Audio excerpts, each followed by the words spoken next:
Okay, so let's start with the basic question. What is networking? What is networking?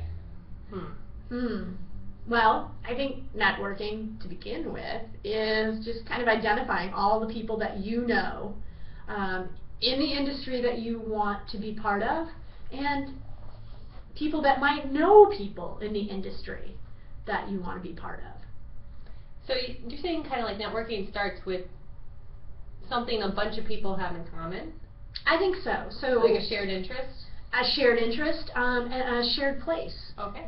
So perhaps other students, your instructors. So what that makes me think, like on my Facebook page, you know, I have all my friends, and you know, some of them are my family, some of them are people I know from college, some of them are people that I know from work. Are those my different networks? I think so, absolutely, absolutely. You know, I think that it's important to remember that just because somebody isn't exactly where you want to be, doesn't mean that they don't know somebody.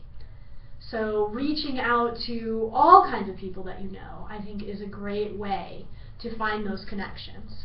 Yeah, I think that reminds me of how I actually got into teaching. I was out with a couple of friends. We shared an interest in wine.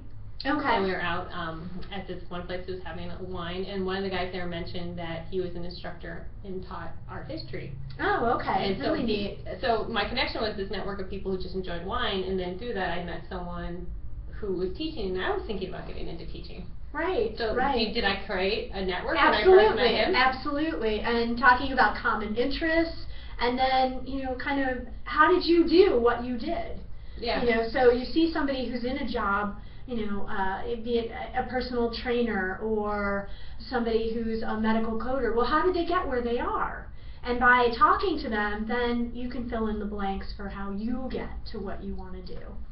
Yeah, I get it. All right, so even like in social settings, sometimes, you know, I have friends who know people who do things that would be helpful to us here at Bryan, so because I trust my friend and their recommendation, I'll bring them into my network here. Absolutely, absolutely. And friends of friends and common interests and things, you know, you're basically making new friends and using your old friends to help support you in your search for a career. I think I can manage that, because this isn't something I have to just create. I think I already have a network to start with. Absolutely, absolutely. Family, friends, we all have networks. Just like we kind of all have a personal brand, we just might not realize it until we kind of go through the exercises. Absolutely, absolutely. All right, so now I know what a network is. I need to understand why it's important. Okay, and that's the next video.